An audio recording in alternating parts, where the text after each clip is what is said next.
Hello my YouTube family, कैसे हैं आप सभी। Welcome back to my new vlog. और ये जो मेरा व्लॉग है आज सुबह का मॉर्निंग का है। और सबसे पहले तो मैं यहाँ पे जो सुबह की चाय वगैरह थी वो सब हमने पी ली थी। इसके बाद ये हो रही है नाश्ते की तैयारी। तो नाश्ते में जैसे कि डैडी जी को फ्रूट वगैरह लेने हैं, हल्की चीज़ें लेनी हैं। तो अभी क्या डैडी जी पराठे वगैरह नहीं खा रहे हैं, तो उन्हें फ्रूट हो गया, ड्राई फ्रूट हो गए और दलिया हो गया, या फिर नमकीन वाला दलिया जैसे बनाते हैं ना वो हो गया, या फिर जैसे दाल सुबह उनके लिए बना के रखो। तो ये सब चीज़ें डैडी जी लेते हैं। तो बस यहाँ पे मैं डैडी जी के लिए फ्रूट कट कर रही थी, जिसमें मैंने एप्पल काटा है, पपीता काटा है और मैं काट रही हूँ वाटरमेलन। तो इसके अलावा मैंने ड्राई फ्रूट में किशमिश और डैडी जी को वो दिए थे अंजीर। तो ड्राई फ्रूट कोई भी लेने हैं, लेकिन 2 लेने हैं, उससे ज़्यादा नहीं लेने हैं। मतलब 2 तरह के।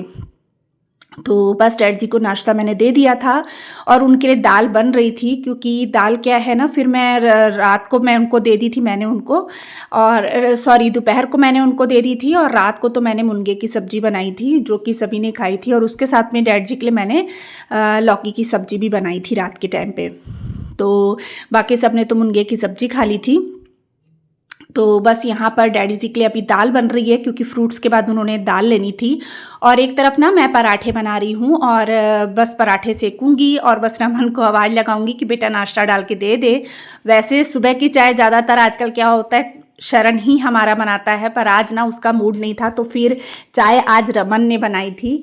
कभी मैं बना लेती हूँ, ज़्यादातर शरण बना देता है आजकल, और कभी कभी रमन भी बना देता है। तो मॉर्निंग की चाय आज मैंने बनाई थी, रमन ने बनाई थी। और ये देखिए यहाँ पराठा बन गया है। मैंने मुनगे की सब्ज़ी और पराठा अपने हस्बैंड के लिए डाल दिया था, और यहाँ सभी को फटाफट से मैंने नाश्ता दे दिया था। नाश्ता करने के बाद मैंने घर के झाड़ू पोछा वो सब किया। और आज जो है मुझे करनी है बेडरूम की मंथली क्लीनिंग, जो महीने में एक बार हम करते ही करते हैं, जो कि मेरी तबीयत बीच में ज़्यादा ख़राब हो जाने की वजह से हॉल के बाद मैंने उसके बाद की ही नहीं थी बेडरूम की।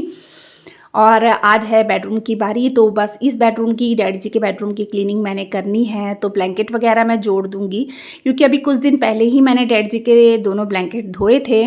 और बस यहाँ पर डैडी जी का जो सामान, डैडी जी अभी नेचुरोपैथी से आए हैं, तो जो सामान लेकर आए थे वो सब तो मैंने धो दिया था। और जो अटैची थी उसे भी मैंने धूप दिखा दी थी, धो के हल्का सा जैसे बाहर से धो दिया था और उसे सूखने के लिए मतलब रख दिया था। और अंदर से जैसे होता है ना, अपन कहीं से भी आते हैं तो थोड़ी सी स्मेल सी आने लग जाती है, तो बस थोड़ी सी स्मेल सी आ रही थी तो उस दवाइयों की। तो फिर मैंने उसे ना धो के बाहर से धो के फिर उसे खोल कर ना मैंने धूप में रख दिया था। तो आज मैं करने लगी हूँ डैडी जी का रूम अच्छे से साफ़। तो बस अब मैंने ना ड्रेसिंग टेबल के ऊपर से सारा सामान हटा लिया। कुछ ज़्यादा ही उथल पुथल हुआ था, क्योंकि अभी डैडी जी की बहुत सारी मेडिसिन है। डैडी जी जो है ना एलोपैथिक कम खाते हैं, होम्योपैथिक को भी नहीं खाते, आयुर्वेदिक दवाइयाँ डैडी जी ज़्यादा लेते हैं। तो बस यहाँ पे उन दवाइयों के डब्बे ऑनलाइन आए हुए थे, तो वो हो गया कुछ, और नेचुरोपैथी गए थे, वहाँ से कुछ दवाइयाँ उन्होंने दी थी, बस वही सब थी। तो वो सब संभाल रही थी। ड्रेसिंग टेबल को मैंने उसकी जगह से हटा दिया है। और बस यहाँ पर जब मैं ड्रेसिंग टेबल हटा रही थी ना, तो पीछे से छिपकली का बच्चा निकल के भागा था, तो मैं बहुत ज़ोर से डर गई थी। अचानक से वो कूदा ना, और ये देखना छिपकली के बच्चे ना अचानक से ही कूदते हैं, तो अचानक से वो कूद के नीचे गिरा। तो मैं ना एकदम से डर गई। मैंने सोचा अरे क्या गिरा, क्योंकि अजीब सी आवाज़ सी आती ना, गंदी सी, तो उस टाइप की आवाज़ आई थी। तो फिर बस अभी देखिए ड्रेसिंग टेबल मैंने हटा दिया है, पलंग भी हटा दिया, उसके पीछे से झाड़ू पोछा भी कर लिया। और पलंग के पीछे काफ़ी सारे जाले ना लग गए थे, क्योंकि पलंग क्या है ना भारी हो जाता है, तो जैसे अपन हफ्ते में भी नहीं हटा के कर सकते हैं। तो अभी रमन मेरी हेल्प करने के लिए आया है, वो घर पर ही था, तो उसने कहा चलो मम्मा मैं आपके साथ कर देता हूँ। तो बस अभी पलंग उसने साइड में करवा दिया है। अब मैं झाड़ूंगी इसे और अच्छे से ना एक एक हिस्सा साफ़ करूंगी। और हमारे घरों में तो ज़्यादातर बेड वगैरह के ने ना बेड यानी मैट्रेस के नीचे ज़्यादातर देखना अपने ऐसे पॉलीथीन से मतलब इकट्ठे करके रखे रहते हैं अपन की, कभी कहीं ज़रूरत पड़ जाती है। तो हमारे यहाँ तो मैं ज़्यादातर मतलब जैसे होता है ना, तो मैं ऐसे रख लेती हूँ। कोई पेपर वगैरह बच्चों को फ़ोटोकॉपी करवाना होता है या कोई भी चीज़ होती है, तो उसके लिए फिर बच्चे उसमें डाल के ले जाते हैं। तो अभी मैंने सारी, जब मैं सफाई करती हूँ ना, तो मैं सारी हटा के फेंक देती हूँ, डस्टबिन में डाल देती हूँ। तो बस लीजिए हो गया यहाँ से साफ़ सफाई का काम। अब पूरा जाला वगैरह साफ़ कर दिया है मैंने और एक एक चीज़ को अच्छे से पोंछ दिया है यहाँ पर। और मिट्टी, वैसे ना मैं मिट्टी के तेल से इसकी सफाई करती हूँ, हल्का सा कपड़े में मिट्टी तेल लगा लेती हूँ, उसके बाद इसकी सफाई करती हूँ ना। तो इससे ना क्या होता है कि कपड़े मतलब अपन जो मिट्टी तेल लगा के करते हैं ना, तो ना उससे घुन लगती है और ना ही मतलब अपने जो चीज़ें होती हैं वो ख़राब होती हैं, बल्कि उनकी पॉलिश भी बनी रहती है। तो हमेशा मैं उसी से ही करती हूँ। लेकिन अभी घर में अकेली थी, जैसे शरण भी अपना उसकी क्लास चल रही थी ऑनलाइन क्लास, तो वो अटेंड कर रहा था। रमन थोड़ा बहुत काम करा रहा था, थोड़ा अंदर बाहर हो रहा था वो। तो फिर मिट्टी तेल का क्या रहता था ना, वो ऊपर में रखा हुआ है, फिर उसको निकालना करना, फिर लेट हो जाता। वीडियो आज मेरी वैसे ही बहुत ज़्यादा लेट हो गई है, तो इस वजह से क्या फिर मैंने ऐसे ही साफ़ कर लिया। और ये वाला पलंग जो है ना, ये मम्मी जी का, तो ये ना इसके जो फट्टे से होते हैं ना वो उठ जाते हैं, तो मैंने उठा के भी अच्छे से पूरा साफ़ कर लिया पलंग को और गद्दा बिछा दिया है। और मेरे कोको को मस्ती चढ़ जाती है, बस वो ये बोलता है मम्मा मेरे साथ खेलो। उसको हर समय बस खेल ही सूझता रहता है। बस ये देखिए मस्ती चढ़ गई उसको, पलंग पे चढ़ के कूदता है, खेलता है। और उसके बाल ना बहुत ज़्यादा झड़ते हैं, इसलिए ना थोड़ा सा करना पड़ता है कि मत कर कोको ऐसे। और यहाँ पे रमन पास में खड़े होके हंसा ही जा रहा था, कहने लगा मम्मा आप तो आज पंखा तोड़ के ही रहोगे, आज तो आपने पूरा पंखा मोड़ ही दिया, आज तो गया पंखा, आज तो गया। बस यही बोल ही जा रहा था और मेरे को इतना हंसा रहा था। और ऊपर से पंखा इतना गंदा हुआ था ना, जबकि पंखे को ना मैं हमेशा साफ़ करती रहती हूँ, आपने देखा ही है, मैं कभी कहीं का करती हूँ कभी कहीं का करती हूँ। फिर भी इसमें ना इतने ज़्यादा जाले जाले टाइप के बन गए थे ना, जो कि मेरे खुद के ऊपर भी गिर रहे थे। तो बस यहाँ मैंने पंखा अच्छे से साफ़ किया और एसी भी अब मैं बाहर से पोंछ दूंगी, क्योंकि इस एसी की भी सर्विसिंग अभी कुछ दिन पहले ही हुई है, जो कि मैंने आपको बताया था। अब बस ये करने लगी हूँ, पर्दा वगैरह मैंने वाला जो रॉड है उसे भी साफ़ कर दिया है। और खिड़की तो डेली ही साफ़ होती है, ये जाली वाली खिड़की तो डेली ही साफ़ होती है। और पता क्या होता है, जैसे अपन थोड़ा भी सामान इधर उधर कर देते ना, उससे एक नयापन आ जाता है, तो अच्छा लगने लगता है। मेरे को तो ये सब चीज़ें करना ना बहुत अच्छा लगता है, कि थोड़ा सा चेंज ना अच्छा लगता है। तो बस ये देखिए मैंने पलंग को बस इस रुख किया है, उसी से ही ना रूम में एक अलग सा नयापन आ गया है और अच्छा लगने लग गया है रूम। और खुला खुला सा ऐसा लग रहा है जैसे पता नहीं कितनी जगह बन गई है कमरे में। जबकि आपने देखा है उतना बड़ा रूम नहीं है, छोटा सा ही रूम है, लेकिन फिर भी काफ़ी बड़ी जगह बन गई है उसमें, ऐसे लगने लग जाता है। तो बस अब मैंने ना उसके पीछे से, पलंग के पीछे से झाड़ू भी लगा लिया, पोछा भी लगा लिया, पूरा पलंग भी साफ़ कर लिया था पीछे से, क्योंकि उसमें जाले लगे थे, मैंने आपको बताया ना।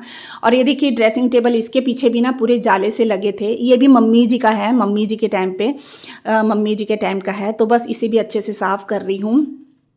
और जब इसे साफ़ कर रही थी ना, तो कचरा फिर नीचे गिर गया था, तो बस यहाँ झाड़ू लगाऊंगी और इसके बाद इसको इसकी जगह पे कर दूंगी। और थोड़ा सोच में पड़ गई थी कि क्या करूँ, किस तरीके से करूँ कि थोड़ा सा अच्छा लगेगा। और गर्मी यहाँ इतनी ज़्यादा हो गई है ना, मेरे तो पसीने ही छूट गए थे इतना सा काम करने में। सच में बहुत ज़्यादा गर्मी। एसी चालू किया था कमरे का, क्योंकि कोको भी पास में था, रमन भी था, और फिर भी ना एसी की हवा भी नहीं लग रही थी, यानी इतनी ज़्यादा गर्मी हुई है।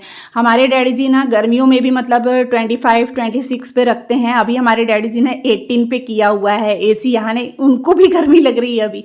तो हमारे डैडी जी कभी 18 पे नहीं करते, वो हमेशा ना 25-26 पे ही उनका रहता है, हमेशा वैसे ही सेट करके रखते हैं। तो फिर आज मैंने देखा, तो मैंने देखा अरे वाह 18 पे चल रहा है आज, तो डैडी जी ने 18 पे किया हुआ है अभी। तो बस ये देखिए यहाँ पर ना मैं स्कॉच ले आई थी नई वाली निकाल के, और उसमें थोड़ा सा प्रिल डाल के ले आई थी, और उससे मैंने ये पूरा जो है ना ड्रेसिंग टेबल वो साफ़ किया है। मैंने आपको पहले भी बताया था ना, एक बार आपके साथ शेयर किया था कि ये वाइट कलर का है ना, लाइट से कलर का है, लाइट क्रीम कलर का। तो इसको ना मैं इसी तरीके से साफ़ करती हूँ, क्योंकि इसमें बहुत जल्दी कोई भी चीज़ का निशान ना बहुत जल्दी दिखने लग जाता है। यानी कि जैसे थोड़ी सी धूल अगर आ गई ना इसमें, और पानी का गिलास भी रख दोगे ना, तो उसका सर्कल सा दिखने लग जाता है, तो जो कि ना बहुत बुरा लगता है। जैसे बच्चे रात को डैडी जी को दूध वगैरह देते हैं, तो डैडी जी अगर गिलास भी रख लेते हैं ना, तो गिलास के भी निशान उसमें पड़ जाते हैं। तो बस मैंने सब चीज़ अच्छे से साफ़ कर ली। और ये डैडी जी की दवाइयाँ, हमारे डैडी जी की दवाइयाँ हैं। और ड्रेसिंग टेबल को मैंने इस रुख कर दिया है, और हर एक चीज़ को, उनकी जितनी भी चीज़ें थी, दवाइयाँ वगैरह जो इधर पड़ी है ना बास्केट में, उसे भी मैंने सबको पोंछ के रख दिया है। और बस अब बेडशीट जो है वो लास्ट में वही बिछाने लगी हूँ। तो अब बेडशीट बिछाऊँगी, और जो कुशन के कवर थे, पिलो के कवर थे, वो सब मैंने शरण को दे दिए थे कि शरण तू जाके मतलब उसमें कवर चढ़ा दे, ताकि क्या है ना फिर जल्दी हो जाएगा, क्योंकि ऑलरेडी आज मेरी वीडियो जो है काफ़ी लेट हो चुकी है। आज मैंने बहुत हिम्मत करी कि भले लेट हो जाए लेकिन आप लोगों तक वीडियो पहुंचानी है किसी भी तरीके से। तो बस लेकिन ये है कि हाँ, कल मैं टाइम से आपको वीडियो 4 बजे अपलोड कर दूंगी। आज की थोड़ी सी लेट हो गई है क्योंकि उसी दिन बन रही है ना, इसलिए थोड़ा सा लेट हो जा रहा है, उसके लिए मुझे माफ़ कर दीजिएगा। और ये देखिए यहाँ पिलो हो गया, हाँ कुशन हो गया, मैंने उसकी जगह में रख दिया है। और मैं कोको को यहाँ बोल रही हूँ तूने गंदा क्यों कर दिया, मम्मा ने अभी बिछाया है यहाँ पे। और इतनी गर्मी है कि प्यास लग गई थी तो बस पानी पी रही हूँ। और कोको बोल रहा है मम्मा मेरे साथ प्यार करो, खेलो। जब मैं उदास होती हूँ ना, तो मैं कभी भी रोती हूँ या कोई भी चीज़ से उदास हो जाती हूँ ना, तो मेरे को चुप कर आता है। सच में मेरा कोको बहुत प्यारा है, बहुत प्यारा है। मेरे को रोती हूँ तो मेरे पास से हटता नहीं है, मेरे को बार बार मेरे सिर में अपना सिर टिकाता रहता है, मेरे को चुप कर आता है कि मत रो मम्मा मत रो। मैं सच में मेरा कोको पता नहीं कौन सी आत्मा है उसमें, कौन है वो मैं नहीं जानती, लेकिन मुझसे बहुत प्यार करता है। अब यहाँ रोने की एक्टिंग कर रही हूँ तो मेरे को चुप कर आ रहा है, चुप हो जा, बेचैन हो जाता है एकदम से और बस चुप कर आता है। और इसने ना चुप कराते कराते अपना पंजा मेरे कान पे मार दिया था, उसके नेल्स लग गए थे पूरे और मुझे जलन सी होने लग गई थी। मैंने कहा कोको तूने तो नेल्स ही मार दिया प्यार करते करते। बस फिर ऐसे उसको प्यार करो ना, फिर उसको लगता है नहीं मम्मा नहीं रो रही है, मम्मा ठीक है करके। अब उसको बोल रही हूँ उतर जा, तो महाराज जी उतरने को तैयार नहीं। मैंने कहा अभी बेडशीट बिछाई और तू अभी से गंदी कर दे, और उसको हटाया मैंने। उसके बाद फिर बेडशीट ठीक करी, तब जाके कहीं वो माना है। और जब तक मैं कमरे में थी तब तक वो कमरे में था, यानी वो बाहर नहीं निकलता जब तक मैं कमरे से बाहर ना निकलूं। तो बस अब लास्ट लगाने लगी हूँ पोछा, और बस इसके बाद आप कमरा एक बार देख लीजिए। आज मैं अपना व्लॉग यहीं पे एंड करती हूँ। बताइएगा मेरा व्लॉग कैसा लगा। अगर अच्छा लगता है तो प्लीज़ मेरे चैनल को सब्सक्राइब कर दीजिएगा, वीडियो को लाइक एंड शेयर कर दीजिएगा। मिलते हैं एक और नए व्लॉग के साथ में, तब तक के लिए बाय बाय।